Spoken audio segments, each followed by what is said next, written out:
Hey guys, welcome to the show tonight. So we have a special episode here for you. Just going to be looking at trades tonight. So there were so many over the last couple of days. We don't think that we would be able to fit it all into an episode on Sunday night. So we're going to do a quick little one-hitter tonight. So we're missing our host tonight, as you can see, and I'm going to be just terrible at this. So please bear with me while we try to maneuver through it. But Shane had to take off just a couple of minutes ago. So tonight it's going to be myself. We're joined by Travis Van Tassel here, GM of TVTMF. And we got Kyle Plimador on the screen again, joining us from Zoom. That is the GM of Right in the Plumes. So again, we're just looking at trades tonight, so let's just hop right into it. So the first trade that kind of kicked it all off, and I'll go to Travis for his opinion on this one, was Thatcher Demko, Braden Holtby, a 7th and a 9th rounder, going from Shane over to Corey for Oliver Ekman-Larsson, Simeon Varlamov, a 13th and a 16th. What do we think about that? Well, I think Neil hit the nail on the head when he called it in the chat. Like, that's realistically a 6, 7, and a 9 for Varlamov. I think Varlamov's having a good year. He's never been consistent since Washington. He's either hurt or just playing badly. Bit of an overpayment. I get Shane's point of view, though. Varlamov's stable now. I want to win now. He's got no picks in the first, 6 rounds for a reason. But long-term, this trade's probably pretty rough. But I guess right now, Vancouver, they're not scoring many goals. They're not keeping many out. But yeah, it's the 6, 7, and 9 is what the trade actually is, and that's just too much for him. No, that was a fair assessment by Neil there. I agree with that. What do you think, Kyle? I mean, yeah, it's an overpayment long term, but I mean short term. I mean, Shane's looking to win it now. Varlamov is looking pretty good, pretty steady right now. So I mean, if he keeps playing at the superhuman pace, then it'll look good for him. But actually, down the road, he's going to regret paying that heavy price. And the thing that Shane thinks too is he has elite keepers too. So, end of the day, to me, we'll talk later, Demko to me means more to me, and then someone like Shane, because, Demko's, an 8th best guy on his team, or Varlamov is, right? So, you gotta look at that, too. That's not really a keeper to him either, so it's frivolous to him. Yeah, not a lot of us are lucky enough to have Austin Matthews and, Connor McDavid, Brady Tkachuk. On our rosters. Yeah. So, some of us have to piddle around with, Sidney Crosby's and Mitch Marners. I really like the deal for Corey. I think that he just accumulated so many assets here because he's got so many options at his disposal now. Does he want to keep any of these guys? Is he going to move some? And as we're going to see in a little bit, I think he did move one of them. So just to be able to get the 2 high-end picks and 2 serviceable goalies that you also can turn into picks, or like I said, serviceable, they can play for you. So I really like the move on Corey's part there. Yep. Winner. Chicken dinner for sure. Anything else to add there, Kyle? No, I'm good. So moving on to the next trade, we have Shane involved again here. So he acquired John Tavares, a 14th and a 15th rounder from El Reyes, for Nick Schmaltz, an 8th and a 9th that were both acquired from Daltrey. So we'll go to Kyle with this one here. Well, I actually don't have any problems with this one. I mean, yeah, it's a high price, but John Tavares is one of those guys that, right now he's on a bit of a snide, but he's a guy who can easily ramp it up, and he's really nice to have on a roster. Yeah. And, I mean, overall, the price isn't that bad. So I like the trade. I think both guys came out of this one looking pretty good. Travis? Yeah, so it's John Tavares, right? So an 8th and a 9th. That's really nothing for JT in all honesty. El Reyes could have pulled a 6 from anyone. You just close your eyes, you call Patch Reddy, you call anyone who has a 6, Braden will give you 4 from him. Right? But no, seriously though, underpayment, good trade for Shane. Again, not a keeper to Shane again, right? Trades a few picks, picks up a keeper player on 10 of the 16 teams probably. But yeah, no, El Reyes needed a 6 in that trade. It's just not enough. Especially since he was drafted with that 6, so the first overall, yeah. Right? So just 5 weeks into the season, you're already kind of trading back on that first overall pick that you just made. So yeah, you're not going to see McKinnon's or anyone like that. Like when I had the first overall pick the year after McKinnon, it was Barkov. Like Barkov's fine, but you're not going to see Tavares's, McKinnon's, and Drasaitls out there. So when you get JTs, you need your haul for it. You're not going to see those types of players, but this year you're going to see some very good players going back in. Just with the way that the teams who are going for it are stacked up, I think that you're really going to see some top end talent going in. I need them in there. What do you think about that, Kyle? I agree. I also, to touch on Travis's point with the sixth, I think a lot of GMs right now are having a hard time valuing what a sixth goes for now. Oh my God, the market's everywhere. Because the market took a 2020. Because I don't know what a first round pick's worth anymore. Because some guys are going for a couple of them, and it's like, oof. Yeah. So I don't know. I mean, I can understand what Travis is saying, but I mean, at the same time, the prices are just all over the place right now. No, pretty crazy. Some guys are going for more, some guys are going for less. People can't say no. So moving on to the next pick, or the next trade, pardon me. Again, guy was pretty busy that morning. We have Shane here acquiring Toivo Teravainen and a 12th for Sam Girard and a 9th from Hockey Balboa. Travis, what do you got? It's okay. I don't hold Tebow too high, even though he's playing good, in all honesty. But that Carolina team scores goals. But yeah, it seems like a fine trade both ways. Tebow's probably an 8, maybe. But yeah, no, it seems okay. It's most realistic what we've seen so far. Kyle?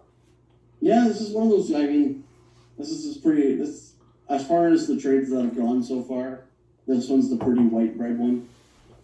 It's pretty good value for value. So yeah, I've nothing really to add on that one. I just didn't think he needed to make that move. Not that it was a bad trade or anything. It's just the way that his roster is set up. I think he maybe could have got a 9th for something that he might need more than a little secondary scoring from Toivo. He's just not playing that well this year. Kind of been supplanted over in Carolina. So I wasn't a big fan of the trade, but it wasn't a big trade to begin with. So big deal. Yeah. Going over to the next one. So here, I was able to acquire Provorov, an 11th and a 12th from El Reyes. He was in a dealing mood. For Devin Taves, a 9th and a 10th.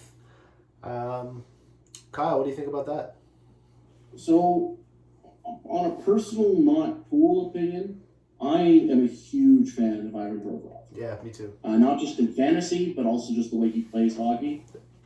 So I think you actually came out of the winner on this one, just because, you know, at 9th and 10th, you get 11th and 12th, so it's like a small pick upgrade. Devin Taves is a really good player, but I think Ivan Provorov just does so much. Yeah. And he's such a good player. Like I think you came out of this one pretty cleanly the winner on that one. I had been after him. Hate you for it. I had been after him pretty much every week so far this year, just offering trades. Just blind trades, getting shut down. But he countered, and I had to accept it right away. Just wasn't second guessing that. What do you think?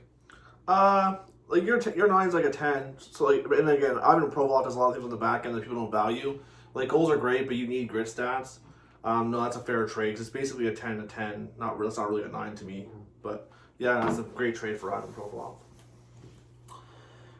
So going on to the next trade here, we have Kyle. You're involved in this one. So Kyle acquired Andrew Kopp and a 13th. He traded Kevin Fiala and an 11th to Hockey Balboa. I didn't know you had So a we're trade. spending the rest of the night talking about this one, right? I didn't know you had to trade players and picks to pick the players off the waiver wire, but yeah, I don't know. It's not a great trade either way. I really haven't tracked Andrew Kopp at all, but I think he was on the waiver wire like a week ago or something. He was. Kevin Fiala's waiver wire as well, like to me anyway. No, he wasn't. Yeah. Well, no, to me he is. Yeah. No, he should be. Oh yeah, he was. He should be. I drafted him. You know, I would have dropped Fiala, picked up Kopp rather than trade in 11th, but yeah, it's not a bad trade either way. Like those picks are so late, but it's just again, I think better free agent, like better waiver wire handling. You keep your 11th versus having to trade for him. But You want to defend yourself there, Kyle? No, I mean I think the reason why I actually went to go try and add Top a couple weeks ago, and he wasn't available anymore. So I had been kind of eyeing Top. I like what he does, and I'll be honest with you, Ken Fiala's just been a giant pile of poo for me. Like between him getting suspended for 6 games, and Minnesota getting everything against them, Yeah. And then finally when they get to play, God decides it hates Texas. So like I just haven't had the chance to really use them. So it's just really I get a serviceable body, and it costs me a bit of a pick upgrade. It's a minor pick. Yeah, minor pick upgrade. Like Travis said, I'm not sure why you drafted Kevin Fiala. I'm just going to take a little jab at you there because I can. Fair. Yeah. But, good on you for getting rid of him. And Andrew Kopp's playing top line minutes right now with the Jets. So, honestly, it could turn out to be a very good pickup for you in Kopp there. Like you said, you're eyeing him on the waiver wire, right? So you saw a player you wanted and you went and paid a price for him. Exactly. Next, we have Daltrey getting involved in the action here. Oh, it's So- always sad seeing Daltrey. Daltrey acquired Brendan Gallagher and a 9th for Mason Appleton and a 7th. What do we think about that? Daltrey, like, do you watch hockey, my friend? I don't know. I don't think highly of the trade. Like Brendan Gallagher's not worth the 7th, but again, it's 1 round difference. And again, depending where you fall too, like it's not really two rounds different, right? Depending on where they finish, it might literally only be A couple of picks. away, right? So, I don't really like the trade personally, because I think Brendan Gallagher's a huge pickup, but you don't get much for a 7th these days. So, Kyle? Honestly, Brendan Gallagher this year hasn't been really the Brendan Gallagher of yesteryears. Like, if this was Brendan Gallagher of 2-3 years ago, this is a great deal. Yeah. But the Brendan Gallagher of this year, that's pretty much on par for what he's worth. So I'm not going to really knock it too hard. No, that's fair. I agree. He has been having a down year for sure. That whole line's been having a down year. They had been one of the best lines in hockey for the last couple of years. Deneau, Tatar, and Gallagher. Deneau, I don't think he scored a goal yet this year. Tatar got benched the other day, and Gallagher's... He did score a good goal against the Leafs the other night, but he really hasn't been playing up to his normal standards. So to use a 7th for that, I'm not really a fan of that. But to Travis's point as well, it's maybe not a huge drop off if you're only trading a 9th, and depending on where you finish in the standings. Pardon me. I think that he lost. Pardon me. Oh fuck. that's how Shane started. Yeah. He lost that one for sure there, Daltrey. But yeah. Anything else, guys? No. No. So here we have a good one. Oh. This one got people talking. Yeah. So just to clarify, the next 2 trades were really one trade. I had done it that way because I really wanted to get Goudreau in the lineup that night. So good on Travis for honoring it, because he really could have just said no, too bad, and move Stahl in another deal. But hey, GM relations, Yeah. I like it. So I moved Zach Whitecloud, Brendan Dillon, and Jeff Skinner, a 6th rounder and a 10th rounder for Devin Dubnyk, Johnny Goudreau, and Jordan Stahl, a 12th rounder and an 18th rounder. Go to Travis here. So, I traded a 10th last week for Johnny G. I picked up Jordan Stahl off the waiver wire, take notes, Kyle. And I shipped those bad boys over for a 6th. I think Johnny G's good, though. Like, goals are hard to find in this league. And he's going to score goals, right? So, yeah, I got my 6th. We all know I like them. But, yeah, like, to me, it's just roster management. I traded a 10th to make Johnny G a keeper. Picked up Jordan Stahl because he was killing it. And then Dubnyk's just been hanging out forever, and shipped him over to get a 6th. But yeah, I love the trade for me. He gets his goals. He's at the duo in Minnesota as well, and his 6 is not going to be a 6, right? His 6 is going to be a bottom 4, right? It's going to be 12 to 16. So like versus Braden's, which is going to be the first overall pick, which is going to be a John Tavares, something like that. This pick I got from Nick, if he doesn't win again, he's still going to be top 4 probably. It's not going to be a JT and stuff too, right? So that 6 isn't worth the same value, right? But I liked it. I liked it too. To your point, roster management. For what I was able to get, 3 players for that 6th rounder. Whenever I did not have a lot of high end picks left. Yep. I think it worked out for me. Just looking at what I could have gotten for that 6, I could have went big on one guy, or I could have improved my roster in 3 spots, and that's what I chose to do with my 6th rounder this year. So I was able to, like as Travis said, get the duo in San Jose, not Minnesota. Oh, sorry. No, I'm just teasing. Both bastards. Yeah. And got some supplemental scoring there with Johnny G and Jordan Stahl, who's just off to a great start this year. Typically, he's going to get you those grinder stats, but he's also putting up some points this year too, which is nice. So if you can continue that run, even if he just puts up those grinder stats for me, I'm going to be happy with the trade either way. What do you think, Kyle? I don't mind. I mean, Gaudreau's having a fairly good season too, so you could add Gaudreau. And like you said, considering where your 6th is going to be, it's going to be in the ass end of the draft anyway. So you really, I don't like it's. I think it's a good price. I think again, both GMs that came out of this one looking good. So yeah.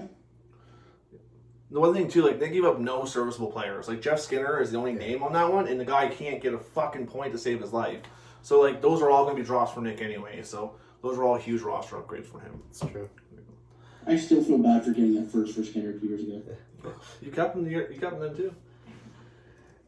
So after I made that deal, I had a bit of a surplus in net. So I moved Thomas Greiss and my 12th over to Please Don't Feed the Goalie for Marcus Hogberg and his 7th. So I really just wanted to get rid of Greiss and recoup a good pick for it. I was able to do that. I didn't care about the player in return, so I let Tyler make his pick. I'm going to be dropping him anyway, so it really doesn't matter to me. I was happy with the deal. Able to get a 7th out of a guy that I drafted late round. Was playing on a bad Detroit team. He's still putting up good stats on his own right, but he's not going to put up a lot of wins for you. So, what do you think? This is a win now trade, so I'm not sure. That's Tyler, right? Please don't feed the goalie. Yeah. First year in the league, so if he's trying to win, not a bad trade like Varlamov, right? Same kind of concept. You're getting a guy whose value after this year to me is like non-existent. But if you're trying to win now, he is going to get you starts, so which means saves, right? He really needed the help in that too. You need the help in that too, right? But you're going to find out later on that you can get better things for your 7th. You never say yes to Nick. But yeah, if you're trying to win now, Tyler, great trade. If that's because you wanted a goalie, you probably could have got better things. What do you think, Kyle?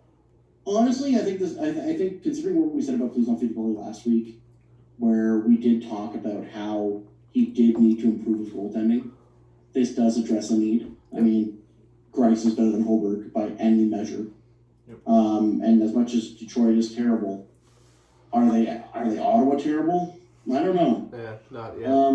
And I mean, for you, good news is you get a 7th back, which is nice. So I think both teams address their needs.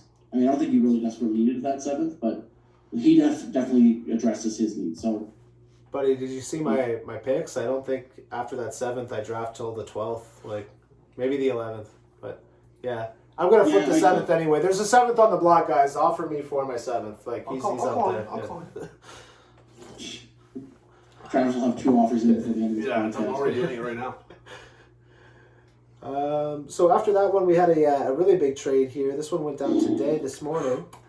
So TVTMF was able to acquire Dylan Larkin, 2 6-rounders for Sebastian Aho, an 8th and a 10th from Hockey Balboa.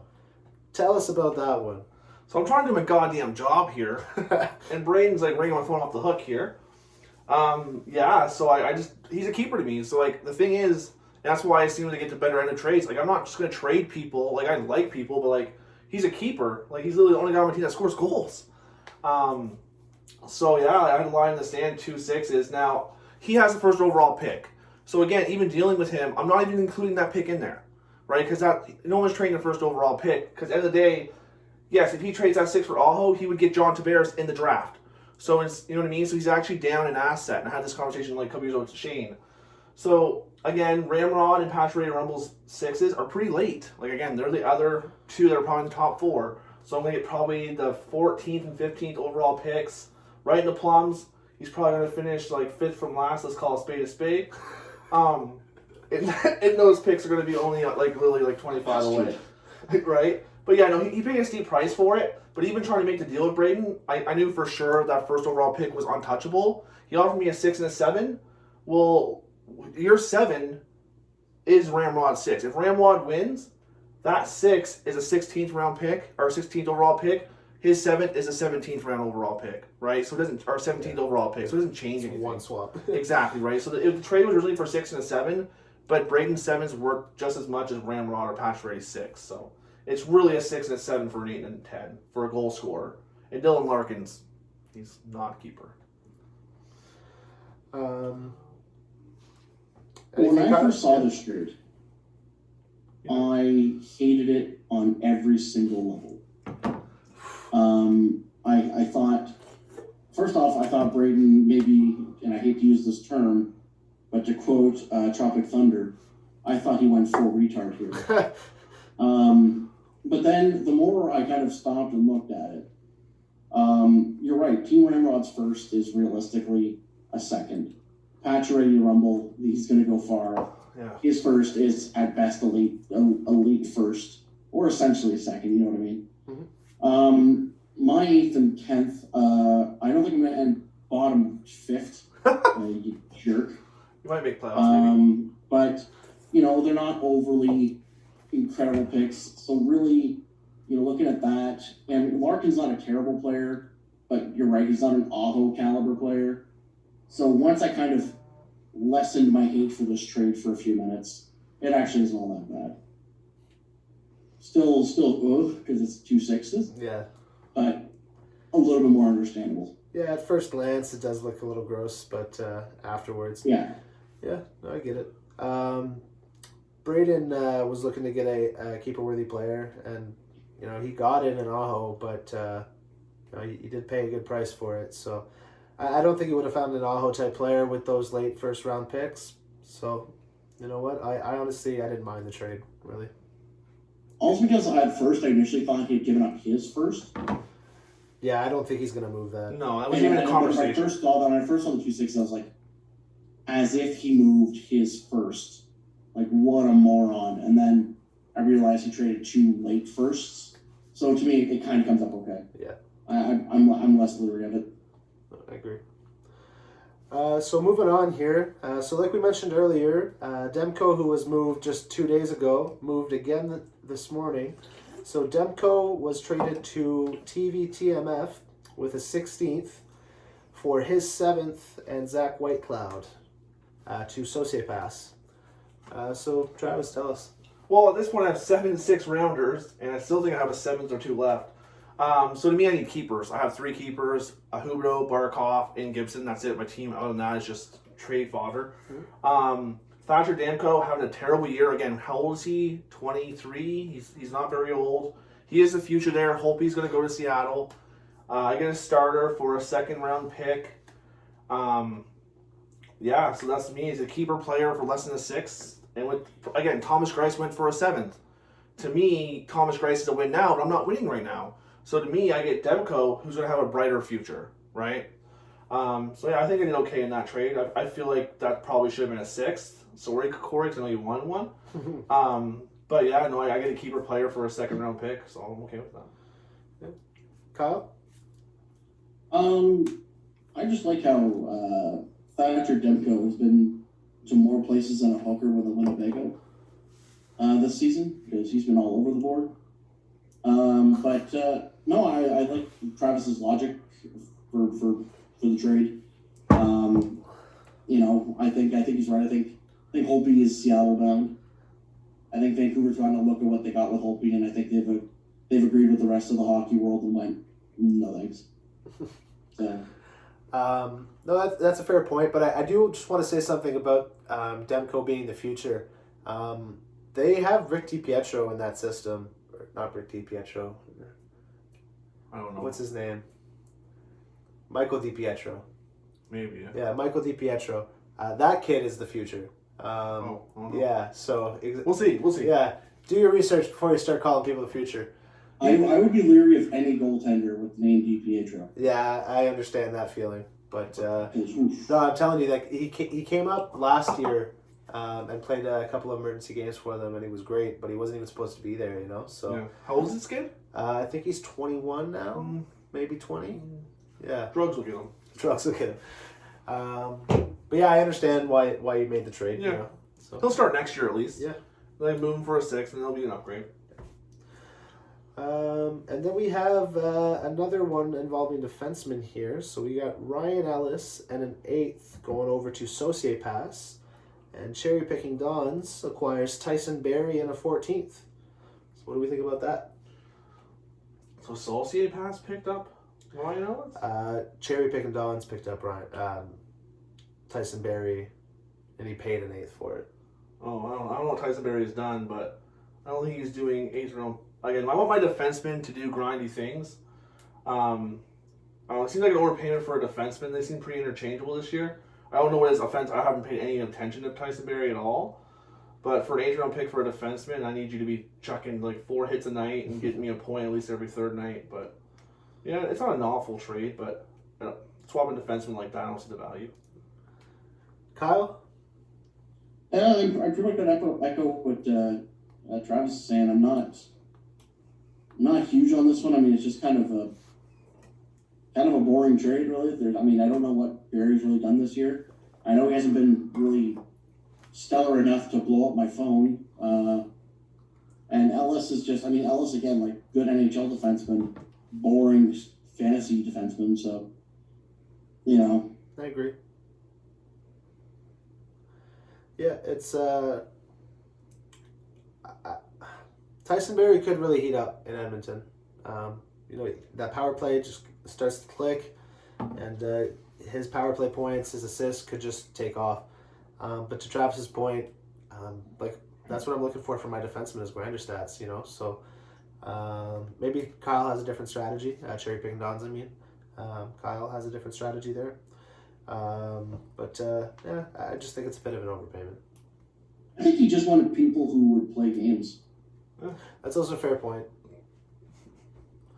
And then we have Jack Hughes and a 7th rounder being acquired by Saucier Pass. And he gave up Willie Nylander and a 9th. What do you got? Again, fair trade, really. Again, look whose 7th that is, right? And whose 9th is that coming back? Saucier Pass. So Saucier Pass will be a bottom 5 team. Patrick Rumble will be a top 4 team. So again, it's only a round and a half away. Jack Hughes, I thought he was having a good year. For William Nylander, I don't know if the player swapped. I think the player should be going the other way, from what I've been paying attention to. But it's really not as lost as it seemed. But I'd probably rather have Jack Hughes than William Nylander right now. Yeah, I think that's kind of a homer trade that he's making there. You know, being the Leafs fan. What do you think, Kyle? Yeah, this one here smells of Leaf discount. Don't get me wrong, I love me some Will Nye, but